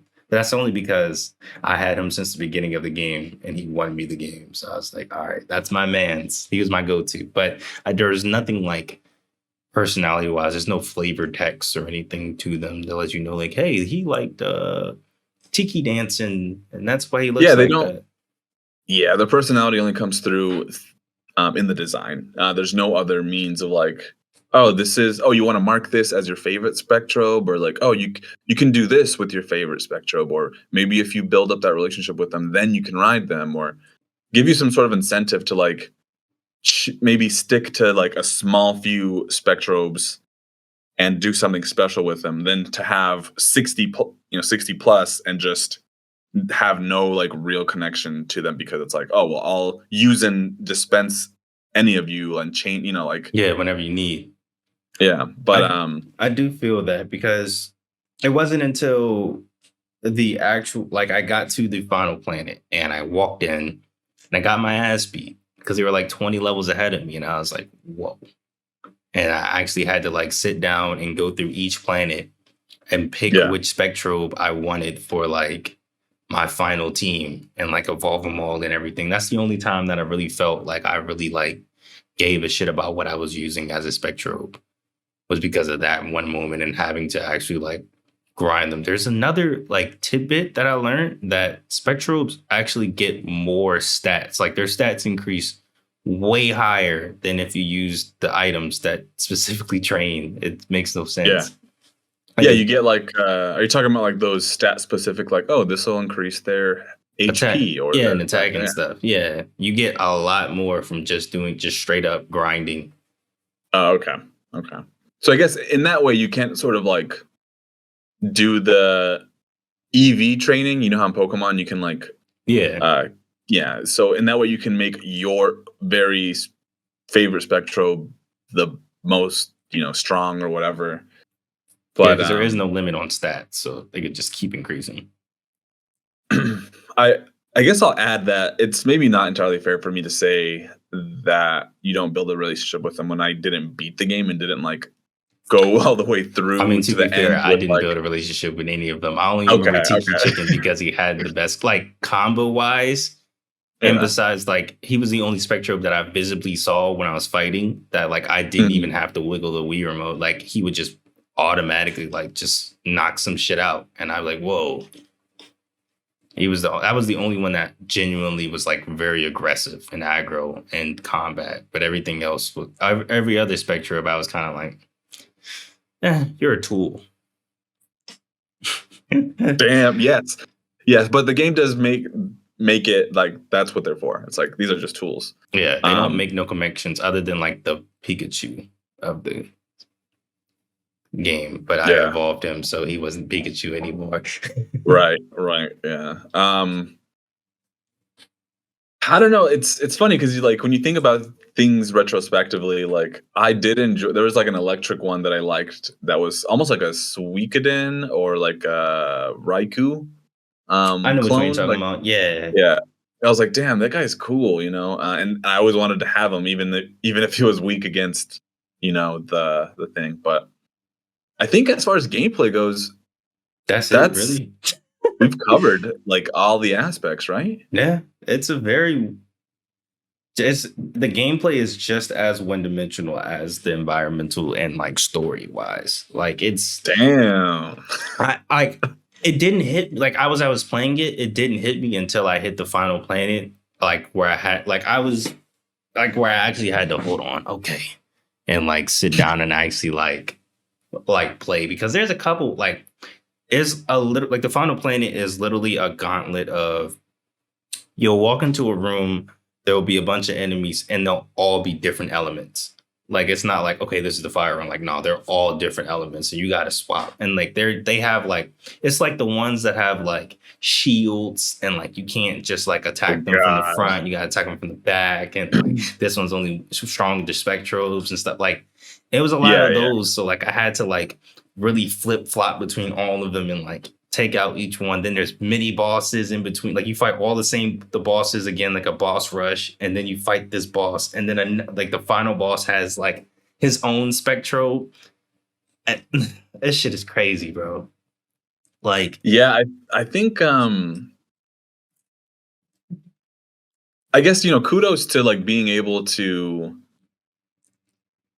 like I won't call the combat boring because they did throw in those shield enemies like to kind of trip you up because like up until that point I remember I was just like smashing I was just doing whatever and then they I'm like, oh, I have to actually think now. Great. I have to actually like counter them or like block or dodge or I have to switch out this guy because he's blocking. So it's tough to say that's like just like basic like action because I think with the enemies, the like elemental types, and then the different spectral combos you can do, I think those three sort of like bring the experience or elevate it to like more than just like button mashing or just like Yeah. But I think in part with the controllers like setup and not being able to use a controller, it's not intuitive as much as people think like.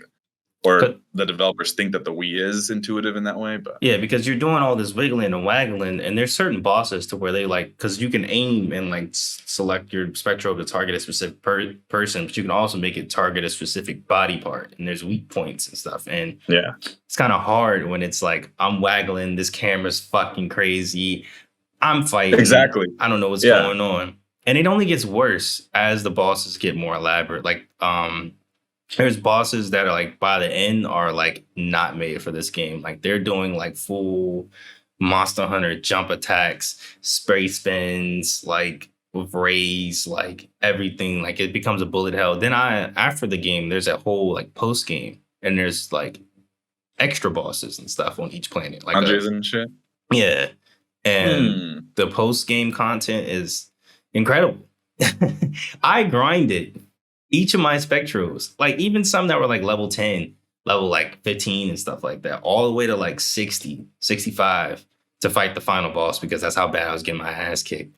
And even after the post game, I think my highest Spectro was like level 80 something. I still was getting my ass kicked.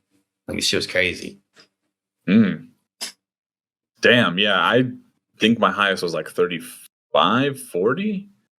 Yeah, at- that's how mine and, was before I got to the final yeah, level. When I got to the final level, then it like I was like, whoa. Like I saw the first yeah. enemy and it was like 62. I was like, hop back out. We gotta go grind. Nah. Yeah. You did mention in your notes that there was some difficulty spikes. I don't think I think I ran into that with that boss um on the ice planet, the end boss. Because isn't there two big creatures that you fight? Yeah, the There's the end first boss. one. I think it Yeah. has this like mechanic where it like reflects. Like so if you like you send your spectro or like if you attack at a certain like position, it like reflects the damage back to you. Especially like projectile spectrobes, Yeah. I think Yeah. with that one. So like if you're using a projectile spectro, which I think is like one of the best ones at that time, it it will kill it and you'll be sick. So let's talk about the story, or I guess the amount that I experienced, and then you got like the full extent of it. What'd you think? Saturday was morning very cartoon? Yeah, very sad. It was very Jetix Saturday Yeah. morning type of vibe.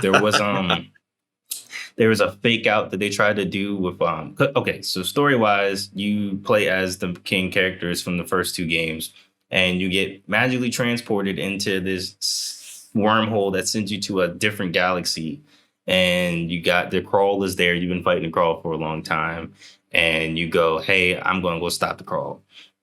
And there's a weird thing with like your commander, like knowing where he sent you and like this mystery, and they're thinking like it's something nefarious. The commander, he's evil because you're getting flashbacks from like when the commander was young with the old Spectrobe master that was there.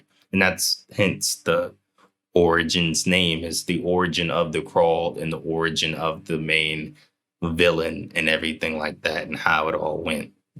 And story wise, it's very monster of the month, or like how Pokemon was, how Ash and friends are walking here. They meet this person that's having this problem, and they go and solve it and fight the big bad, and well, Team Rocket, and then the day is saved thanks to Pikachu and Ash, and then they walk off to the next adventure. That's the entire plot thread all the way to the end, and then you just somehow get to the end, and they go, "Hey guys, you need to go ahead." Well, okay. Let me rephrase that. You're going to each planet specifically to get pieces of an ultimate spectro because there's a giant planet-sized crawl that's coming, like hurling towards the galaxy that's going to destroy it. So you need the fucking ultimate spectro to blow it up, essentially.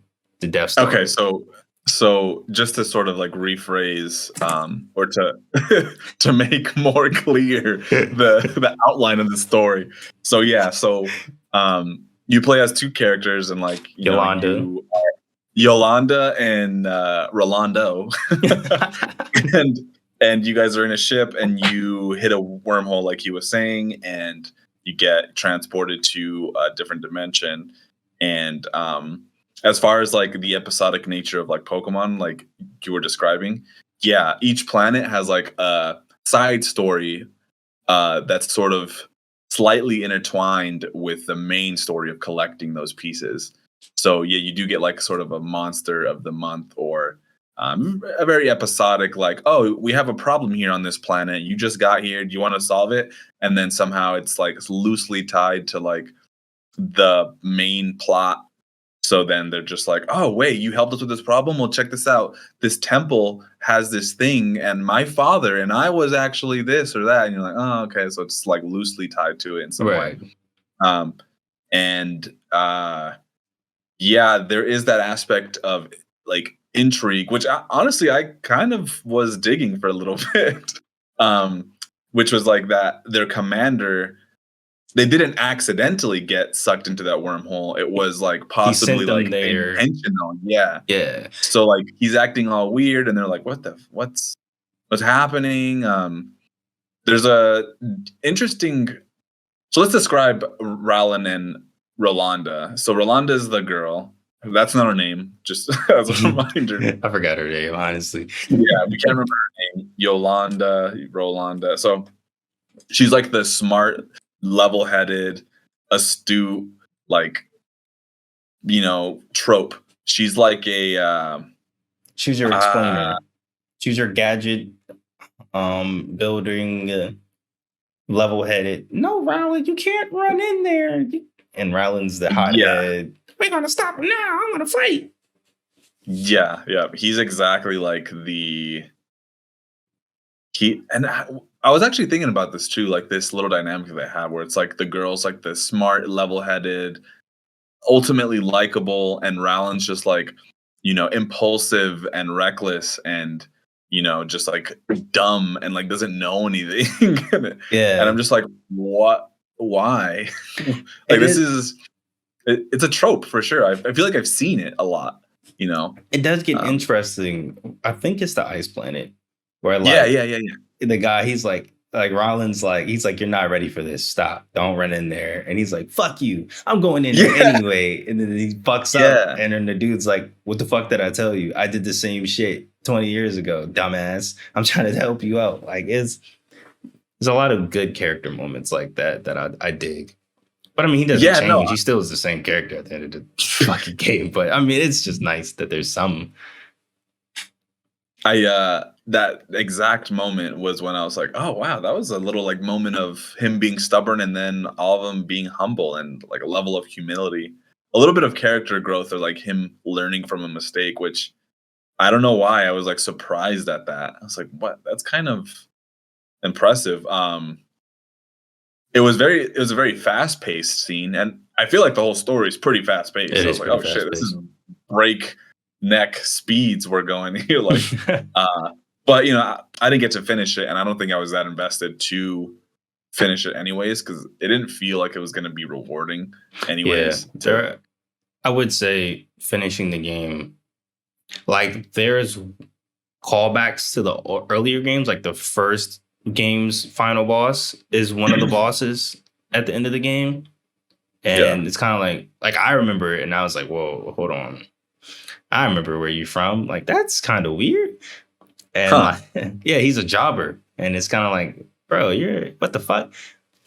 But I don't know. Ending wise, it kind of seemed like the main twist of like the commander being like because each Spectrobe master has to have a partner. And he was a Spectrobe master, and his partner became the evil main antagonist of the whole series, and he created the crawl and all that stuff like that. That's the whole origin. But they drag it on. You're looking at me like, wow, did you just spoil this shit? What, you thought no. I'm actually looking at you like, oh, that's it. That's kind of like cool. Yeah, that's the whole thing. Essentially, is that the crawl was there, and that the commander was experimenting with it. And, right, and that's what they thought the commander like was fucking with the crawl. And then he realized that and said, no, like, even if I can control this is something that's just unstable. I'm going to fuck something up. So I'm just going to stop. And his partner was like, no, we can use this to our advantage. And they had a big fallout and had a big fight. And with that, he thought he defeated him and went to another galaxy to help out and everything like that. His partner decided to abuse the power and got corrupted by the crawl and got possessed by it. And that's what happened with him. And that's how he became the evil villain. And then this ultimate Spectrobe that you're trying to achieve was one that he used back in the day to defeat his partner and stuff like that. And that was the main whole spiel of everything, was rebuilding that ultimate Spectrobe so that you can destroy this giant, the same thing that they'd stopped years ago. I was really long-winded. I'm sorry. No. I was trying to remember. It's been 3 months. That's I mean, we needed that for this, like, I guess the story section. So let's sort of talk about like where does this fit in the back of the rack tier list? Like, not tier list, but like, why is this game, you think, not as popular? And then, yeah, like what? Yeah, like why? Why is that? Why is it just a back of the rack game for us? You know, like in terms of like it not being super popular and like why it's you kind of see it everywhere and everybody's like, oh yeah, I remember seeing that, but like I didn't play it. So what about it? Is it like is it that the Wii was flooded with games and like this just couldn't stand out, or was it that That's one option. or I that would, it was like a adolescent looking Pokemon, which Pokemon already kind of looks adolescent, but I think it's has the anime aesthetic to kind of cover up how childish it is a little bit. because it's I don't know. even What do you worse think? than Pokemon. I would say, honestly, like there's nothing wrong with making a Pokemon clone. Like if anything, Tim has kind of shown that like if you want to make a Pokemon game, you just have to make it. Like the thing with Pokemon is that I've been playing that shit since I was a top fucking diapers. Like I've been playing it my entire life, so I kind of know what to expect. And this is especially it came out right when Diamond and Pearl, Platinum, Heart Gold, Soul Silver, like Pokemon was it was up here with it. Like Pokemon was at the peak. I wouldn't say the peak, but it's what most people would say is the best period of Pokemon. You got Gen 4, you got Gen 2 remakes, you got it was just a great time to be a Pokemon fan. And you decided to drop your first two games on the same system that the best Pokemon games came out on. But you want to make a Pokemon killer. And then you decided to drop. Oh, Yeah. yeah. Well, okay. So how about this? So I think when you talk about Pokemon, it doesn't sound like you're speaking about it in like Pokemon is its own genre. It's the Collecting, yeah. monster collecting genre. So like that's a whole genre, and people don't think about that because like we talk about clones like Digimon or Neopets or whatever else. But honestly, I think it's its own genre now. Like Yeah. that element is like its own thing. So 'Cause it- Spectrobes comes in and has its own like twist to it, but it claims it's gonna be a Pokemon killer. And you're right, like on the same system that is Yeah. home to the main monster collecting genre. Like Yeah, I like don't know. like if you look at I would say Digimon is the best example because it survived. But Digimon, from what you can see, like Cyber Sleuth, like it's a Pokemon like game. You collect the Digimon, you raise them, they got levels and hearts and happiness levels and stuff. But the story is not holding your hand. Like it's not like a story, it's a JRPG story, but it's told in a way that respects the player's time. You know what I mean? Like this game was made for a demographic and it didn't stray or think about older demographics. You know what I mean? Like Pokemon knows that 30-year-olds are still going to buy the next Pokemon because they've been playing it since they were 5. Like, just like how Digimon knows you're going to play Digimon because you have nostalgia for the first couple of seasons of Digimon. Like Spectrobes, I guess, was trying to pick up the kids that weren't already on Pokemon. But it's like if my kid has, especially as an adult, my kid, because 2009, that gives you enough time if you were a 90s kid that you possibly have a kid that's old enough to be of that age to be just, getting Spectrobes. If I'm a parent and I got my kid a DS, the main system, I'm not going to get them Spectrobes. This is a grandma's game. Like this is a game that your grandma gives you and you just go, thanks, grandma. Spectrobes. Like there's things that do it better, basically. Yeah, I don't want to say it's not needed because it is a very fun experience. It's just if it was marketed like how Temtem is, how it's marketed to where like, hey, we know you're a Pokemon fan. We're not trying to take you away from Pokemon. We're trying to give you a different experience for those people that like Pokemon competitively and want a little more depth to their Pokemon. And you can play it as much as you want. This is your thing. We're on systems that Pokemon's not on. Like we're on PC, we're on Xbox, we're on PlayStation, we're on game systems that are meant for older gamers with not any gimmicks. You know what I mean? It's just a fucking controller. This game was on 2 consoles with the most gimmicks I've ever seen in a game in my life. This shit is crazy. Yeah, I think that's probably what killed it, and I think it ages it too. And it's hard to recommend this game because it does feel like it didn't achieve anything on, like, there's really not, I mean, aside from excavating, which I feel like is like Annoying.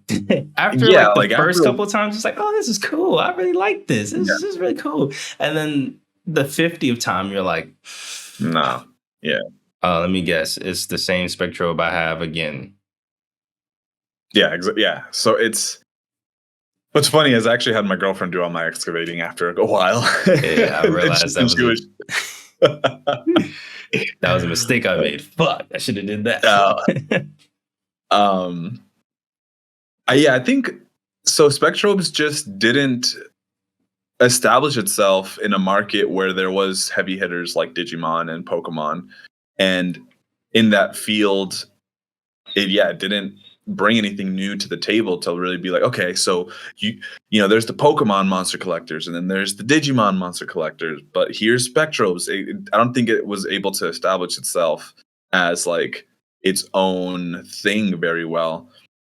I think maybe it would have, maybe the idea of it being on the same console as like Pokemon was already a misstep, and they maybe should have been like, okay, well, Sony fucking doesn't have like a, you know, monster collecting main game. You know, that we could be Right. Sony's, like Pokemon, but like they kind of shot themselves in the foot. Plus all the gimmicks, and it's Disney. they didn't. Like, Yeah, it's fucking Disney. They could have dropped it on everything and been perfectly okay. Like, it's lighthearted, and they should have. Pokemon's already that. yeah, Digimon is a little bit more serious, but they could have like really nailed down one aspect where it's like, oh, this is, but they don't have like anything that's unique really.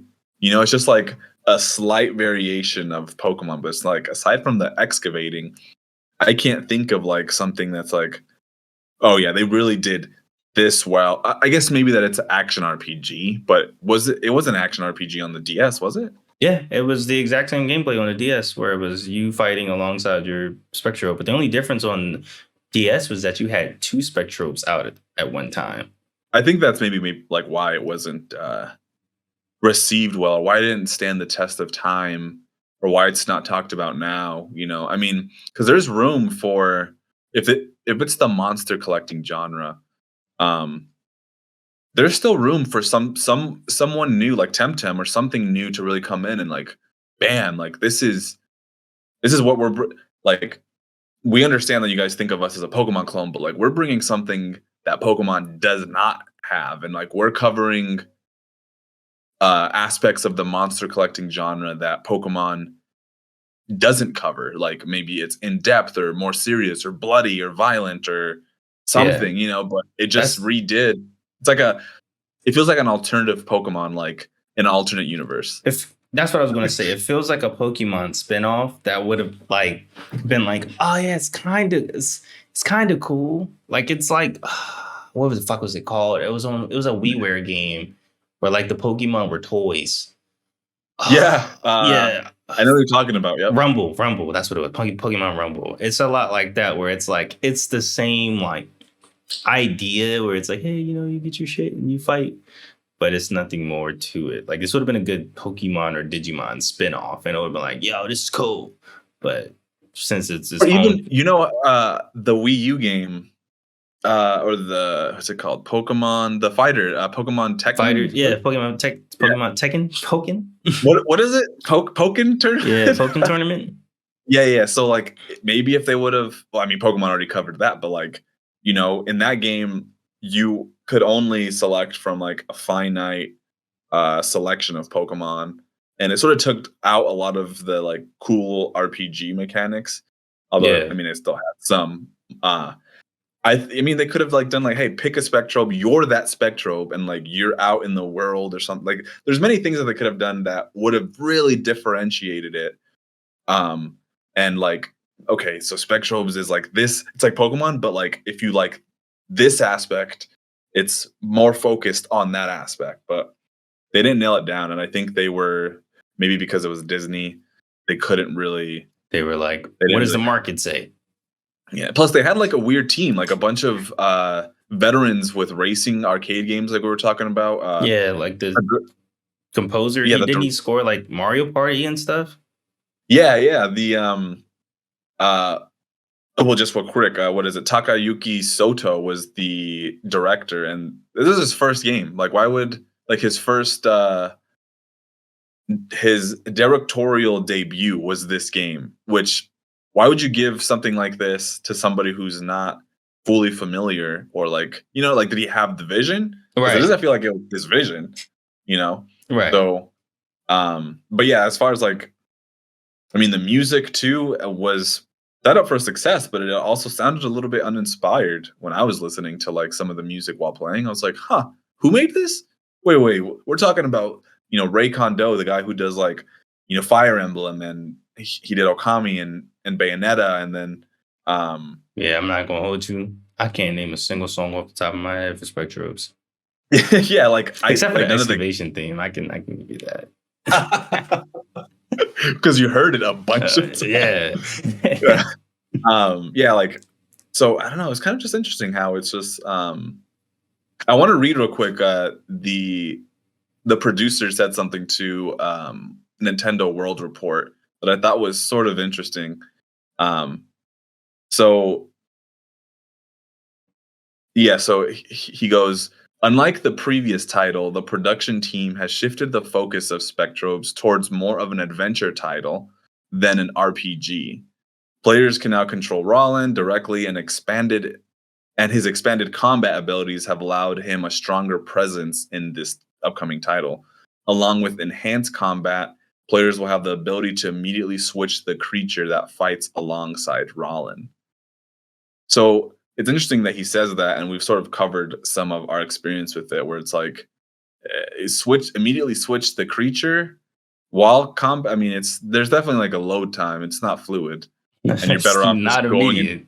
Yeah, it's definitely not like.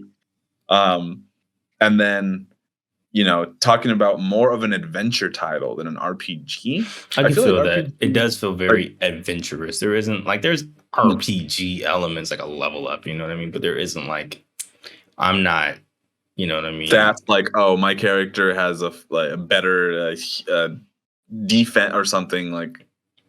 Yeah. Like the There's not a stats lot of don't number. matter. Yeah. Right. But I guess that's kind of all I have to say about this one. It's a very simple game. Yeah, I mean, would you recommend this game though? Like as a back row rack, for like if $5, collectors for $5? Yeah, yeah. For $5. Don't spend any more. Don't hunt for it. It's not anything special. I think if you're a fan of animation, and maybe if you're getting into like cinematics for games and stuff, that their character models are very expressive, and I was very impressed, and it kind of like hooked me more into the cutscenes because they were just so emotive. I was like, damn, hi, let's do this. But I didn't finish the story, so I don't know how far that got me. But they did put a lot of care into that, and I feel like Pokemon, they didn't have that aspect, for the longest time. They still have like the standing character and then the text box, Yeah. So that'd be cool if Pokemon had something like that, What is it that they do on Pokemon? They do like this thing where like everybody talks and it just like yeah, they're moving their hands. they just do their pose and go. Yeah. I do have a question for you though, Sondi. Yeah. So with RPGs, there's always like the different landscapes that you traverse. The jungle, the tundra, the desert, the jungle, the desert, the ice planet, the city. Like there's always like all these, because obviously that's what we have in real life. But like, do you have a favorite? Like, are you ever excited like, oh, I love ice planets in game, or oh hell yeah, deserts or jungles or whatever, forests? I like cities. I like the wet cities can bring, because like jungles and stuff like that, like the stereotypical stuff that you're gonna get out of those. Like deserts are gonna be big and open. Ice planets are gonna probably have a lot of mountains, a lot of up and downs and pillars and ice. But cities, like look at Persona. Like 3 games, like Persona 3, 4, and 5, all take place in cities and are all completely different. Like in terms of like going into the Towns dreamscape and villages and shit. Yeah. But it's all interesting to me comparatively, because the rest of them are kind of like background. Like they're kind of like, all right, cool, whatever. You know what I mean? Like I'm not really going to look at them like that. But cities like Yakuza, like that city has so much more life than any jungle and wildlife. Just looking and like just staring at the people like walking past, and like you walk past too fast, and I'm like, what the fuck? Like they just look at you weird. It's interesting. Yeah, I would. Yeah, that's interesting that you say the cities, because I do find a comfort in something like in Yakuza, in Komaratsu, or whatever the hell it's called. Yeah. It's cool, like that sort of urban landscape. But with a lot of RPGs, I'm always excited to go. I used to, as a kid, like love like the forests in games, and that comes from how well it was done in Shadow of the Colossus. Like some of the forests in there, like there wasn't like a huge forest. There was like a really cool, like it felt like something you would actually find outside, and it was really done in a natural way, I thought. But more recently, like deserts, I'm always excited to go to the desert portion of an RPG, or like the desert. I don't know what it is. I'm just like, I love the desert right now. And it's not because oh no. Like I don't know what it is. Like just so you guys know, I live in Arizona. It's not like the Sahara Desert. It's a Sonoran Desert, so there's a lot of plants and cactuses. It's not like that type of desert, but I'm talking about just like the barren deserts. I recently finished Final Fantasy X, and like there's like a desert level. There's always like a desert level and a city level. The city levels are always a different vibe and stuff. But I just noticed that like, you always kind of go to like forest, the desert, the city, the village, And I was like, I wonder if Sondi has like a preference of like, I love being in this environment in a game. Yeah, and Sondi like to city too. So the first I am I'm an urban dude. I'm a suburban kid, so like urban shit. So speaking of urban shit, what is your latest pickups? Well, I guess we should wrap up. Let's wrap up. God damn, speeding this. Fuck this game, bro. No, I'm just fucking with you. I fuck with this game. I fuck with this game heavy. Like, it's genuinely surprised me. I didn't expect it to be like, honestly, I didn't expect me to be like, get this far in and be like, how far I've gotten and how like actually beating it and actually spending the time to grind and do post game content and stuff. Like, it was actually like really fun. Would I go back? Fuck no. But it was fun. Again, that's how we felt with the last game too. It's like, I don't know if I'll go back and play it, but I played it. I don't think I'll go back to it. I didn't find anything entirely worthwhile to go back to. There's too many other things that I'm like, this does this way better. Or like there's, just too many things where I'm like, this isn't scratching that itch. Like it tries to, but it just doesn't. It doesn't excel in any area, and that's kind of not good when you're just like an amalgamation of like other things done better in different games. But they tried, and you got to give them that. And like I said, $5, pick it up. Anything more than that, don't. You're not missing out. Maybe you can add it to your collection as like the only RPG, one of the only RPGs on the Wii, right, or something like that. Isn't that like there's a little collection, but that is one of the like the RPGs. So right, scoop it up. So let's transition into the back of the rack pickups. And then the cool music plays that I added in last week to make it seem like playing this week. Okay, so first, aside from Spectrobes, I guess we kind of covered this in the beginning, but I was gonna ask what have you been playing besides any of the games that we're covering on here? Nothing. So there's no like. I want to start Scarlet Nexus because Did you buy it? I did buy it. It is right there. I bought it when I got. I thought you said I wanted you this wanted controller, so I was like, "Fuck it, bro." And like I was there, and the dude was like, "I mean, do you want it?" And I was like, "Fuck it, bro. Just give it to me, bro." That controller is so fucking sexy. I'm hip. I was like, "Listen, Scarlet, I gotta get it." So, right. Well, Code okay. Vein, everybody hates me for it, apparently on YouTube, for saying I don't like it and that it was shit. So I'm gonna see what the fuck the new game that they made is gonna be like.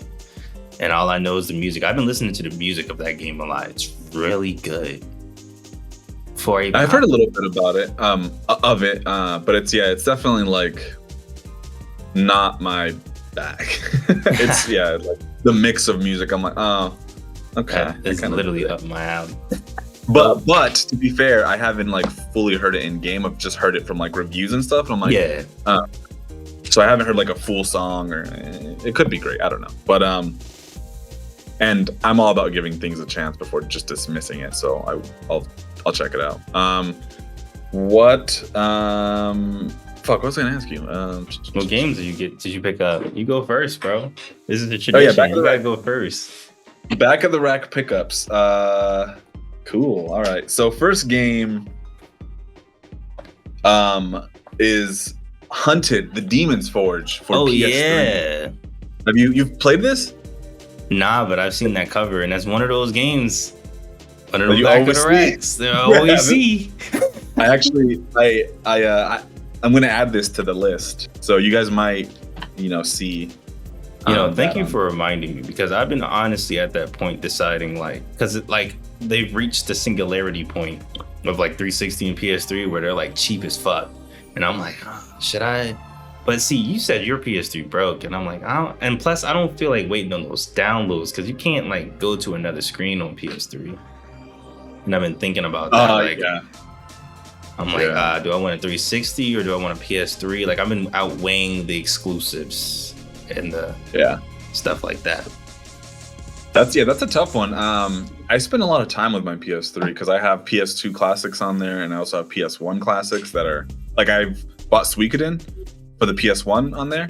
That's another reason why I was thinking about PS3, to get like those super expensive PS1 games on PS3. Exactly. And then I play Dynasty Warriors 7, Dynasty Warriors 6, which I picked up recently. I forgot to tell you.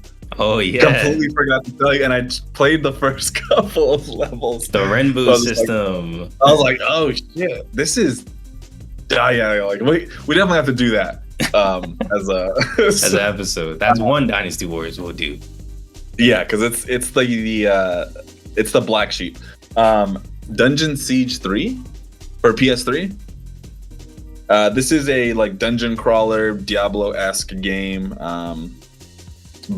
made or published by Square Enix, and I'm not sure who developed it, but I have no clue about this series. I just picked it up because it was like cheap, and it was a game that I always saw too. I'm like, what's the deal with this? Anybody talking about it? I saw a lot of good reviews for it. That's all I know back in the day, and I was like, I don't know what the fuck that is. Rallycross for the PS1. I don't know if you can see that. Rallycross. That looks old. Yeah. This is I actually only found this because I was on YouTube and I was like, look, I've kind of been on a racing game kick. I'm like, damn, I kind of want to just play like a good racing game. And this one just looked like there's like the physics engine that it uses just makes the cars move and react like realistic for the time. So it's just kind of like fun to play. Yeah. But yeah, that's a little cool. And it just has the PS1 graphics. I mean, on the CRT, you can't go wrong with that. Can't go wrong. Evergrace for PS2. Oh yeah. I picked this up for $7. This is from From Software's first titles. which is the Demon Soul or the The Souls boys. I played the first 20 minutes, and yeah, this game is fucking. This might have to be a back of the rack game. The music, everything about it, I'm like, what? I feel like the Mr. Krabs meme, you know, where you're just like, what? like that was me. Where the fuck this come from? Yeah, I was like, what is this? Like, it's really weird. And then Top Gear Daredevil, which is another like racing game that has like interesting physics, but I've seen this cover before. It's not like a traditional racing game where you're racing other people. Like you're like in a city, like an open world city, and you are collecting coins, essentially like running around the city collecting coins, and that's all I've seen that you've done. But it's just kind of cool little like arcadey kind of game. Oh, and actually one more title that we have to cover, and I'm putting it. We just went at the top of the list. Completely forgot to add these. These are super important, and we're doing these on just so you know, like no choice. No choice. So this is the Choro-Q series. Oh shit! Right. This So goddamn car. These are PG. car PGs. Yeah. These are super nostalgic, back of the rack titles. Absolutely. And this is the second one, Road Trip. This is the better one. These are, I think you'll really like this one. Choro-Q road trip. They're like super Japanese, dude, and they just have so much charm. I think you'll definitely like at least Road Trip. Yeah, that's a lot of pickups, huh? But it's been a while. Well, let me get some more. Let me my whole shelf. Let me just drag All right, go everything. Fuck it. This is my whole collection. I got Kinetica on PlayStation 2. That is we gotta flip this camera again. I'm sorry. Yeah, it's a racing game. Yeah. But you're the bike. It's kind of cool. You can kind of see it on the back, like you're like a weird person. It's actually made by I forgot which Sony studio, but I think it's the studio that went on to make Days Gone. I believe. I think this is the same. Something? Yeah, I think Studio Bend or something. I can't remember. Yeah, But yeah, they're that's a good game. I remember playing that one. I don't have it. It's always dirt cheap, but it's something that. yeah. I'm still on my binge of going through from cheapest to highest, so it's going to be a lot of jank. I'm sorry.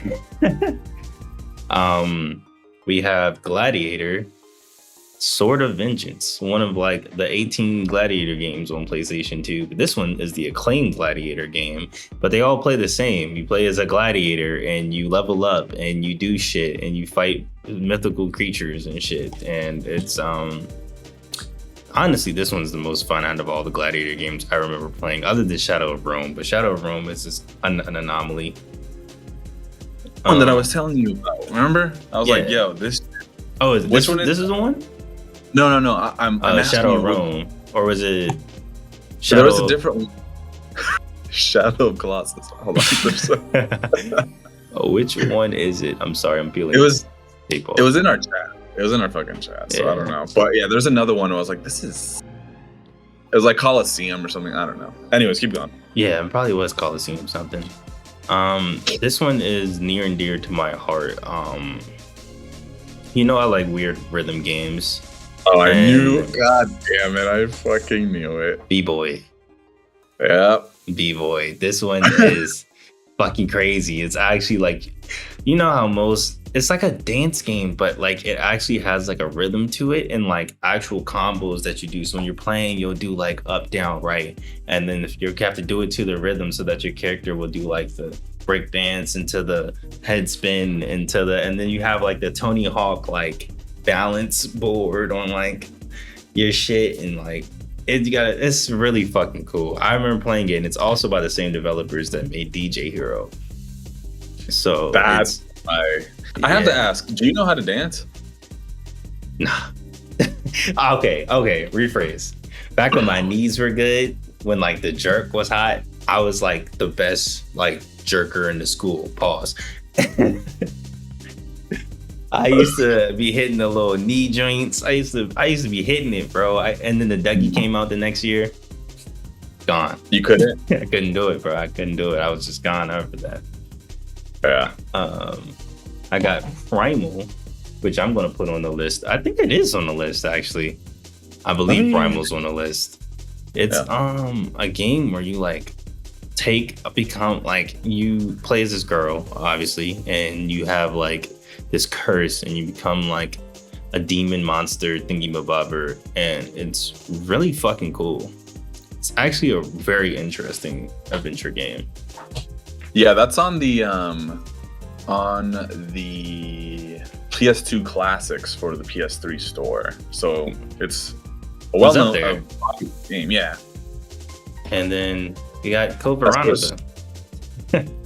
Fucking Resident Evil. I don't have to say anymore. It's fucking Code Veronica. No. Say I've never played that one. I always see it. But it's me expensive. neither. This is actually one of the ones I haven't played. That's why I got it. I was never played it before. So I was like, includes new footage, never before seen cutscenes. So yeah. I wanted to see what it is. But actually, I got this series, the Summoner series. Dude, I always see that game. I'm hip. I always see it. I saw this cover everywhere. Back of the rack. Okay, that means I need to pick it up because I always see it. I'm like, I don't know. I always look at the back, and I think I've seen some of the gameplay, and I was like, oh, that looks not fun. But yeah, it's a very PC RPG, like old school PC RPG, but on PlayStation. But it's made by the people that made Saints Row, so. Oh, Volition? Yeah, I just found that out looking on the back. Wow, that's actually crazy. Yeah, I'll have to pick them up. Then I have a secret to tell you. I have a you problem. What? I got TAC 4. We're not doing TAC. Wait, what? Yeah, TAC. I didn't know there was a TAC. I remember when we found out there was a TAC 4, and I was like, hold on, I gotta get it. So it only came out on the Wii and the PlayStation. Do you have TAC? All the TACs? Yep, I officially have every single TAC now. Now that I own this one. I'm asking for trouble. Let's stop. Let's get out of here. Sick. You're sick. I saw on Twitter somebody say, like, they were talking about cartoons that like nobody remembers, and somebody posted TAC and it was like, yo, the game's just better. And I was like, no, they both were trash. But TAC was a weird time. That feels like a fever dream to me when I think about TAC. I'm like, wait, was that shit real? Bro, they had fucking Joe Swanson as the fucking voice of the secondary character. I forgot his name. The no people. Yeah. Can't do it, man. Well, that's all we have. Do you have any closing questions? Is there anything else? No. Any thoughts? I want to get back to playing that next episode.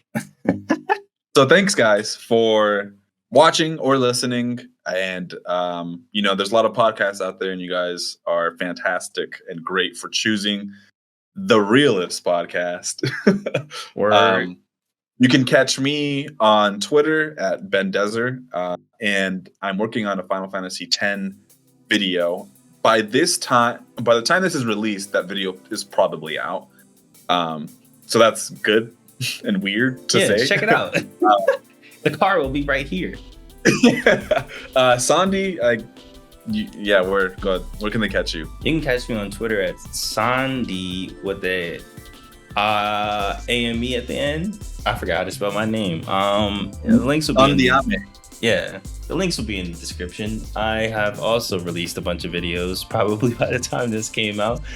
Every episode I've been making like 2 videos like for each episode. But I see the fucked up part is I've been fucking myself because I plugged the latest episode that we're working on in those videos, and so I'm like, shit, I can't drop it until we drop that. Yeah, it's kind of confusing. I'm like, damn, these timelines are a little all over the place. We're too ahead of the future. But please listen to us on anything that you listen to podcasts on. Google, Pocket Cast, over. I've learned a lot of podcast networks that I was not hip on until they were like, "Hey, you're on this now," and I was like, "Huh, interesting." Didn't know that existed. So yeah, if you're listening to us on that, thank you so much, bro. Yeah, make sure to give us a thumbs up if you guys like what we're doing. Obviously, leave a comment, rate us on whatever platform. At us on Twitter if you guys have something controversial to say. Fuck you, I love Spectrobes. Tamakatsu is the best Spectro. Honky no kudasai. And I kind of wanted to say something. Oh, you're right. So we're also doing giveaways now for the game, I guess, that we're playing. So Sondi, that's listen, that was her one thing. And then my boy Ross, shout outs to him for getting it. He DM'd me and was like, I posted like a urinal from Second Sight. I was like, hey, check this out, bro. Yeah.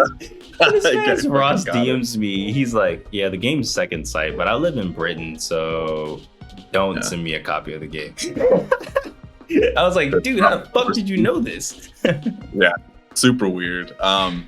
So our next game we should probably announce, right? We announced 2 episodes ago, but yeah, it's Final Fantasy 12. Did we? Yeah, we said we're doing Spectrobes, then Final Fantasy 12. Okay, we had a whole section about it. I'm so lost right now. Hold on, wait a second. Did we? We literally said we had a whole No, section. Hold on. In the first episode, did we already say we were doing Second Sight next, and that's how your boy found out when you released like the image? Do you know what I'm talking about? Do you know what I'm talking about? That's probably what happened. He probably was that. See, if you pay attention to our podcast, you will know what the answer to the giveaway is. There we go. We're gonna start doing giveaways for like episode 10. Yes. Yeah. Yeah. Seriously. Okay. Well, I guess that's it. Thanks, guys. We really appreciate you guys sticking around, and catch you next time. Peace. Ciao.